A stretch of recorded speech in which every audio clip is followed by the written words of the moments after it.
Eh bien, bonsoir. Nous représentons la Fédération Diversité Proximité Mutualiste. C'est une fédération qui rassemble des petites et moyennes mutuelles qui sont ancrées totalement dans leur territoire ou leurs entreprises. Je vous présente Christophe Boissonnade. Certains d'entre vous peut-être ont connu notre ancien directeur général qui était Serge Dandeville. Vous avez pu le croiser, il a pris sa retraite et donc Christophe vient le remplacer. Quant à moi, je continue à officier tant qu'on n'a pas fini de rassembler toutes les énergies. Je crois qu'on aura besoin un peu de continuer. Mais on ne désespère pas parce que quand je vois aujourd'hui tout ce qui peut être dit, il y a beaucoup d'espoirs qui sont créés. Il y a beaucoup d'actions aussi qui sont faites. Là, vous voyez défiler un tout petit peu ce qui nous sommes. Au niveau ADPM, FDPM, on existe depuis 2006. Il y a une mutuelle, en gros, une mutuelle sur 4 qui est adhérente chez nous. Nous avons effectivement des élus mutualistes. Donc c'est des gens bénévoles qui font tourner leur organisme. Et chez nous, un organisme, c'est une voix dans notre fédération. Donc il n'y a pas de problème, je dirais, de poids, d'ego. Il y a plutôt un problème d'action. Et surtout un problème d'écoute par rapport à tous nos gouvernants. Surtout les 5 dernières années ont été quand même assez catastrophiques pour le monde mutualiste. C'est même paradoxal qu'un pouvoir qui se disait proche des citoyens et proche des mouvements sociaux ait pu abattre ou vouloir abattre l'ensemble de la mutualité. Ils ont failli y réussir, vous aussi d'ailleurs. Il y avait quand même on s'est opposé, on est les seuls à s'être opposés au réseau de soins. On a fait partie avec les courtiers aussi des seuls à faire échec aux clauses de désignation qui étaient portées par l'accord national interprofessionnel de janvier 2013. On a pu aboutir aux clauses de recommandation, ce qui permet effectivement encore aux petites et moyennes mutuelles d'aller voir leurs petites et moyennes entreprises de leur territoire et pouvoir amener dans leurs adhérents en couverture santé tous les salariés de ces petites et moyennes entreprises. On a en 2014-2015 aussi, on s'est opposé aux dispositions qui régissaient les personnes bénéficiant de l'aide complémentaire santé. Ces personnes-là, on leur a dénié purement et simplement le droit de choisir leur complémentaire. Certaines étaient dans leur petite mutuelle de territoire et puis on les a ramenées dans une dizaine de grands organismes de façon autoritaire. On a quand même porté l'affaire devant le Conseil d'État. Et puis on a été débouté seulement au motif que les dispositions seraient revues en 2018. On sait aujourd'hui que les dispositions vont être revues autour de 2019-2020, mais peu importe, ce qui a été assez phénoménal de voir dans le mémoire qu'avait rendu la ministre de la Santé, Marisol Touraine, où on disait, nous, ces personnes-là n'ont plus le choix de leur complémentaire. Il a été dit, mais elles ont le choix. Elles peuvent aller dans les grands groupes qui sont désignés pour gérer l'aide complémentaire santé, ou elles peuvent y renoncer. Voilà. Le choix en France est très clair. Votre droit social, vous ne l'avez pas. Il faut le réclamer. Et au cas où vous ne le réclameriez pas, vous pouvez aussi le refuser. Et puis aujourd'hui, on est en train un tout petit peu de ferrailler aussi contre le tiers payant généralisé. Et je passerai quand même un peu aussi ce qu'on fait sur le reste à charge zéro. Ce qu'il y a, nous, nos propositions sont assez claires. C'est systématiquement, lorsqu'il y a des grands dossiers, et on vient d'en évoquer quelques-uns, l'aide à la complémentaire santé, les réseaux de soins, on souhaite quand même qu'il y ait une vraie concertation entre les acteurs sociaux et les pouvoirs publics, et pas seulement les partenaires sociaux. L'accord national interprofessionnel, c'est négocié uniquement entre les organisations représentatives des salariés et les organisations représentatives patronales. Or, il a quand même un impact phénoménal. Il a un impact sur tout le relationnel entre générations, toutes les solidarités qui ont pu s'établir et dont le monde mutualiste est le garant.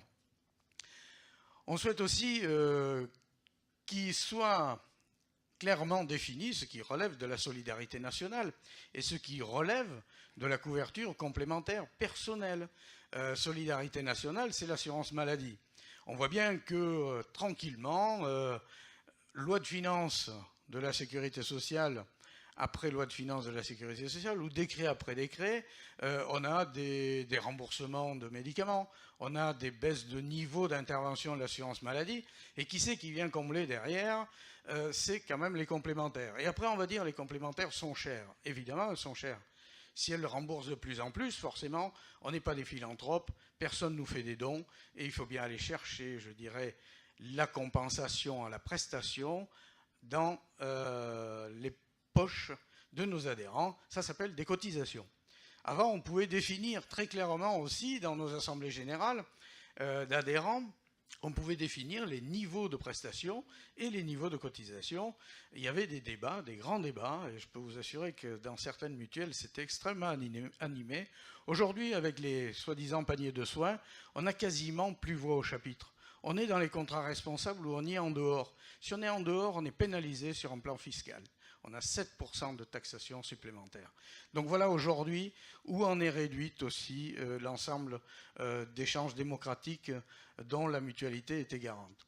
Nous souhaitons aussi qu'il y ait enfin un guichet unique d'assurance maladie, que tous nos concitoyens, on a un numéro Sécu, on a un numéro Sécu, ça doit correspondre à un interlocuteur aussi au sein de cette assurance maladie. C'est ce qu'on appelle un guichet unique. Aujourd'hui, petit à petit, ça arrive. Il y a les RSI qui viennent d'arriver, il y a les régimes étudiants qui viennent d'être rapatriés dans les caisses d'assurance, dans les CPAM. Il y a encore les fonctionnaires qui sont en dehors. Donc, il faut ramener un peu tout ce monde dans l'assurance maladie, justement pour faire bloc. Tous nos concitoyens aujourd'hui sont concernés par l'assurance maladie. Donc, pourquoi il n'y aurait pas un guichet unique? Après, c'est la liberté de choix de son praticien. Vous en savez quelque chose, vous vous battez tous les jours pour. Nous aussi, d'ailleurs, parce que nos adhérents sont vos patients potentiels et vos patients sont aussi souvent nos adhérents. Et donc, je crois qu'il y a énormément d'échanges à avoir entre nous. C'est pour ça que je viens aussi souvent que je suis invité dans des réunions comme les vôtres, parce que j'ai totalement conscience que c'est par cet échange-là que nous apprenons, nous aussi, à nous connaître. On dit un peu moins de bêtises les uns sur les autres. Et quand je dis des bêtises, le mot est très gentil. Il y a aussi, et là, c'est notre bataille de l'année, notre bataille de 2018, c'est le retour à l'adhésion individuelle dans les contrats santé. Je ne vois pas en quoi un patron, en se levant le matin, a quelques compétences déjà pour aller décider de ce que doivent avoir en prestations complémentaires à l'assurance maladie tous ses salariés. Par contre, il n'y a pas à casser le dialogue social. S'il y a un dialogue social entre les salariés et le patronat pour aboutir à une aide qui puisse permettre à l'acquisition de la complémentaire, pourquoi pas? Mais après tout, que le salarié aille choisir sa complémentaire où il le souhaite, où il se sent bien aussi. Nous aussi, je le dis modestement en termes de mutualistes, à nous à être meilleurs que les assureurs privés. Il ne faut pas confondre effectivement des sociétés comme les nôtres qui ne font pas de profit avec les autres où effectivement la santé, il y a quelque chose de marge à prendre. Et on est en train de travailler aussi sur, en voie de conséquence, mais qui est quelque chose de technique et bien plus interne à nos organismes, à ce que les petites et moyennes mutuelles aient une vraie reconnaissance en matière de statut, un statut de petites et moyennes mutuelles, à l'instar du statut de PME qui existe pour les autres entreprises. Voilà globalement toutes nos batailles de l'année, nos batailles déjà depuis plusieurs années, mais là ça commence un peu à se préciser. Le mouvement de balancier, à mon sens, est parti extrêmement loin ces 5 dernières années. Il est temps que nous ramenions un peu de bon sens dans toute cette gestion-là.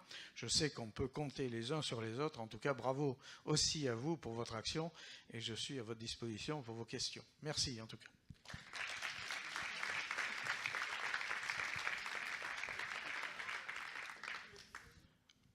Effectivement, c'est ce que je disais à l'instant, c'est grâce à des réunions comme ça où on peut, pas forcément rapprocher tous les points de vue, mais en tout cas expliquer qui on est de part et d'autre. En tout cas, les mutuelles, c'est des organismes non lucratifs, Donc, et nous ne sommes pas là pour faire du profit. C'est des sociétés de personnes aussi, contrairement à des sociétés de capitaux, que sont les assureurs, AXA, Generali, c'est les sociétés de capitaux, CNP aussi, Mutex aussi, si vous en entendez parler dans le giron du monde mutualiste. Nous, c'est uniquement les cotisations des adhérents qui permettent de servir des prestations et qui permettent aussi de gérer la mutuelle. Et la mutuelle elle est aussi normalement gouvernée par ses adhérents. Il y a des assemblées générales d'adhérents.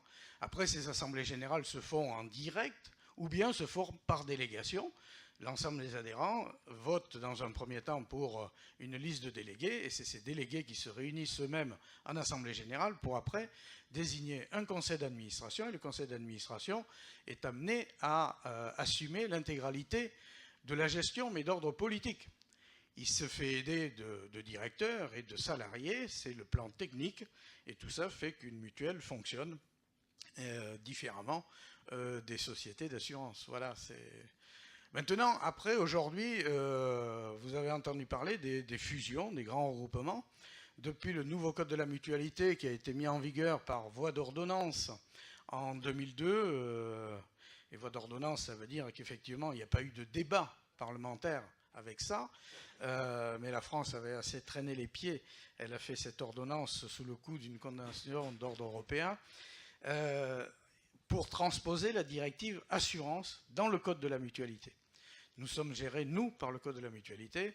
La directive assurance, on estime qu'elle est un peu anachronique dans le code de la mutualité, étant entendu que le code de la mutualité est là pour des sociétés de personnes. La directive assurance a été faite par des assureurs qui sont des sociétés de capitaux. Et on a transposé cette directive-là en faisant croire aux mutualistes que tout allait être très bien et qu'ils pourraient gérer à l'instar de ce que géraient les grands groupes. Et effectivement, il y a eu des fusions qui se sont faites. J'ai entendu tout à l'heure quelqu'un citer le nom d'Harmonie Mutualité. Aujourd'hui, c'est la plus grosse mutuelle qui existe encore en France. Et je dis bien mutuelle parce qu'elle est gérée par le code de la mutualité. Maintenant, à nos yeux, elle n'a rien à voir avec le monde de mutualistes que nous représentons. Elle est beaucoup plus proche du monde assurantiel de par sa taille, de par ses modes de fonctionnement aussi, pas forcément de gestion en tant que telle. Elle a aussi une assemblée générale, mais des sociétés de capitaux ont aussi des assemblées générales. Elles ont des conseils d'administration, les sociétés de capitaux. Donc il y a un peu, je dirais qu'à force de singer le monde des assureurs, on en devient... nous, on est absolument opposés à ce genre de similitudes, puisqu'on cherche non pas à conquérir, et nos présidents de petites mutuelles, en se levant le matin, n'ont pas des ambitions de conquête, sinon la seule ambition qu'ils ont, c'est de servir leurs adhérents. Et ça, c'est déjà pas mal. Que chacun fasse bien son boulot là où il est, et après, effectivement, je pense que là aussi, on pourra avancer. Un peu comme dans chaque commune, j'entendais certains de dire allez voir vos autres collègues praticiens, et puis vous allez voir aussi, ça va créer du lien, etc. Je crois qu'il faut aussi repartir, non pas dans la démesure, mais sur de bien faire ce qu'on fait là où on est. Il y a quand même un sentiment mutualiste en France qui est fort, il existe depuis au moins 150 ans, et dans ce pays, on voit très bien, et nous on en a la preuve avec la résurgence de ce qu'on a appelé les mutuelles de village, on voit très bien ce sentiment mutualiste être tout le temps là quand il y a un danger, les gens veulent se regrouper. Il y a une solidarité formidable dans ce pays qui peut s'organiser à tout moment. Donc pourquoi vouloir la détruire? Je crois qu'il faut effectivement non pas la laisser figer comme elle était il y a peut-être 20 ans, 30 ans, mais il faut la faire évoluer, il faut l'adapter au territoire. Quand on a des territoires qui n'ont plus de toubib, qui ont quasiment plus personne en termes de services publics, etc., il y a des citoyens qui s'organisent, qui créent un peu du lien, etc. Là aussi, je pense que le monde mutualiste a aussi toute sa place à prendre et à garder. Alors, je vous ai dit tout à l'heure qu'on intervenait, nous, derrière la classification de l'assurance maladie. Je pense qu'il ne faut pas se tromper non plus de débat. Je crois qu'effectivement, moi je ne fais pas partie de l'UNOCAM qui siège et qui négocie pour le compte des praticiens. Je crois que les praticiens doivent négocier avec l'assurance maladie. Il y a quand même des choses à faire évoluer. Depuis 30 ans, effectivement, côté dentiste, il y a beaucoup de bases qui n'ont pas été revalorisées. Mais ça fait partie de la négociation qu'il vous faut avoir, vous, avec. Ce n'est pas aux organismes complémentaires à prendre votre place dans ces négociations. Et en tout cas, on n'est pas là pour être les supplétifs, ni... Jean-Louis, oui. moi, je vais dire, on a fait une démarche différente. On est allé voir une mutuelle, la médecine libre. On a beaucoup discuté avec eux et on a dit, eh bien, par exemple, on a plein d'actes, comme dit Pascal, qui ne sont pas pris en charge et dont il n'y a même pas de cotation, dont la prévention. Or, quand on parlait là du maintien de la personne en santé, c'est là la solution, c'est le maintien de la personne en santé. Et on est en train de négocier actuellement sur des cotations et sur des pratiques qui vont être obsolètes, comme ça. Et donc la médecine libre, c'est une mutuelle que vous connaissiez, a tout de suite dit on est partant. On est partant pour prendre en charge des actes qui ne sont pas faits pas pris en charge par la sécurité sociale. C'est bien ce que j'essayais un peu de faire passer comme message tout à l'heure. D'une part, les échanges entre vous et nous sont nécessaires. Ils peuvent être constructifs, effectivement, quand on se dit les choses. Par contre, il y a aussi quelque chose qui a changé, c'est que dans ce cas-là, on ne sera pas sur un contrat dit responsable, on sera sur des garanties normales, on va les bâtir, il n'y a pas de problème, mais ça fait partie aussi de la discussion avec des adhérents et tout, mais ça c'est possible, bien sûr. On peut faire rentrer, et regardez, on va lire le partenariat qu'on a créé, donc je vous laisse... Donc c'est la médecine libre et la CCDLI de l'Isère qui inaugurent aujourd'hui un partenariat pour intégrer la prévention bucco-dentaire dans le parcours de soins et les remboursements des mutuelles. Donc cette réflexion, elle associe les soignants et les complémentaires santé pour placer la prévention des traitements de soins au cœur des remboursements par les complémentaires santé et maximiser la prise en charge pour les adhérents des mutuelles qui suivraient ces protocoles préventifs. Prenant acte de leur objectif commun de promouvoir l'accès pour tous à des soins de qualité, la CCDLI de l'Isère et la médecine libre ont entamé des réflexions autour de la prévention bucco-dentaire et de leur prise en charge dans les contrats de complémentaire santé. Seule la prévention nous permettra d'atteindre les objectifs de santé publique de l'OMS à moyen terme, 20 ans à 80 ans. La médecine libre et la CCDLI 38 sont en effet persuadés que tous les actes préventifs permettront de faire diminuer les coûts de prise en charge des actes dentaires lourds en faisant baisser leur taux d'occurrence. Le modèle actuel de prise en charge dentaire imposé par la Sécurité sociale a exclu la prévention du champ des remboursements. Il est urgent d'innover, de proposer de nouveaux programmes d'action préventive, de financer leur prise en charge et d'inciter les patients à les suivre pour leur bien-être au niveau de la sphère bucco-dentaire et leur santé en général. Donc la médecine libre et la CCDLI 38 ont entamé une réflexion visant à définir le contenu de cette consultation de prévention bucco-dentaire, débouchant le cas échéant un programme de prévention qui suivra, adapté au cas spécifique de chaque patient. C'est vraiment de l'étude. À étudier et à réunir les conditions nécessaires à la prise en charge par la mutuelle de cette consultation de prévention, avec ou sans participation de la sécurité sociale. À étudier ensuite dans quelle mesure un adhérent ayant suivi, ça sera la récompense, son protocole de prévention bucco-dentaire, mais nécessitant des traitements curatifs, pourrait voir ses remboursements de mutuelles bonifiés, c'est le bonus-malus, en vue de limiter, voire de supprimer tout reste à charge. La médecine libre a démontré qu'une complémentaire santé peut, si elle en a la volonté, prendre en charge des consultations médicales de prévention, hors de toute participation de la sécurité sociale, en redonnant aux praticiens un rôle central dans cette prévention de proximité.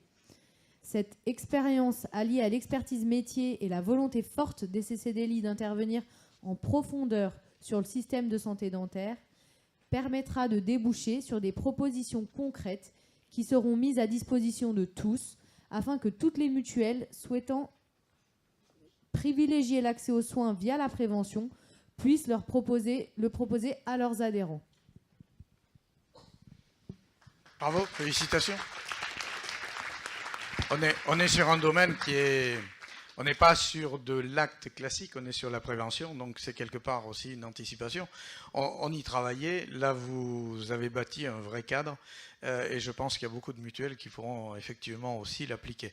En tout cas, la médecine libre a trouvé pour ses adhérents une mutuelle qui n'était pas avec des réseaux de soins. Cette mutuelle, elle est dans notre fédération. Je ne vous le citerai pas, mais donc voilà, pour dire qu'il y a quand même pas mal de complémentarité. Il y a des choses qui vont dans le bon sens des deux côtés. Voilà. Ça veut dire qu'en fait, on réfléchit différemment que par l'aspect financier. C'est-à-dire que là, on a vraiment une expertise dans laquelle, en même temps, les assureurs, les mutuelles et tout ça seront gagnants. C'est-à-dire que faites-nous confiance. Nous, comme disait Nicolas aussi, faites-nous confiance. Notre job, c'est de maintenir le patient en bonne santé et dans les meilleures conditions. Et en même temps, on demande en fait de faire des expérimentations. Parce que toujours pareil, en France, on ne fait pas d'expérimentation.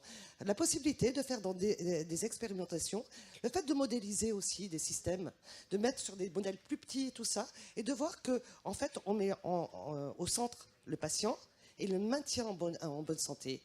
Il faut réfléchir différemment, et non pas que par le remboursement ou parce que la sécurité sociale rembourse ou pas, parce qu'on sait très bien ce que fait la sécurité sociale en ce moment. Elle commence à dérembourser tous les, soi-disant, petits soins.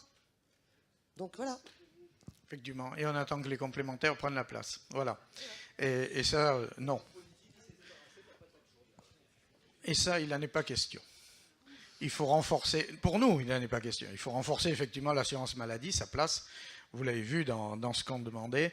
Mais le côté prévention, oui, non, tout à fait. Bravo pour cet accord, bravo pour cette proposition. En tout cas, moi, je suis preneur. Je vais prendre le texte. D'ailleurs, on organise une semaine, la semaine de la mutualité, depuis l'année dernière. Et là, on en est à la 2e semaine. Le thème de cette semaine de la mutualité, c'est que nos mutuelles, dans leur territoire, organisent une manifestation touchant la prévention.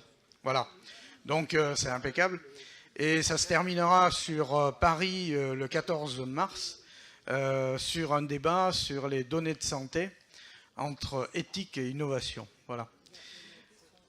S'il y a des questions? Oui. Alors, je reviens sur un point qui a été évoqué précédemment. Je ne vois pas pourquoi vous vous sentez obligé, en tant que structure mutuelle, de prendre pour base de raisonnement les bases de la sécurité sociale. Puisqu'on sait très bien que ces bases sont complètement obsolètes, démodées, ne cadrant plus avec la réalité des choses. Le deuxième point que je voudrais soulever, ça fait plus de 30 ans que je travaille. Quand j'ai commencé à travailler, il y avait une notion qualitative qui était omniprésente. Elle n'existe plus dans aucun discours. Je n'entends plus parler que de prix. La qualité a complètement disparu. Et je reviendrai à une phrase que je trouve extrêmement importante dans la société actuelle, qui est une phrase de l'écrivain Bernard Werber, qui dit « Quand un système ne vous convient pas, n'essayez pas de le changer, démodez-le ». Alors aidez-nous à démoder ce système.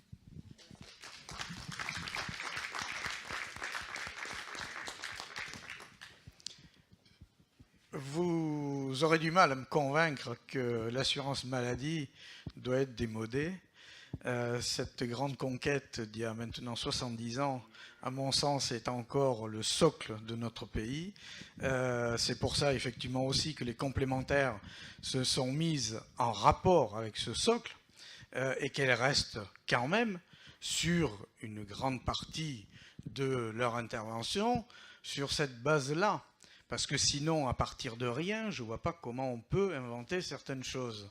On a quand même la chance d'avoir, même si au niveau de certains actes, ils ne sont pas assez suffisamment cotés, il n'empêche qu'ils sont codifiés et on peut avancer. Après, effectivement, il y a les changements liés à la technologie, les changements liés à des pratiques de la part de praticiens, les évolutions aussi diverses que notre société traverse.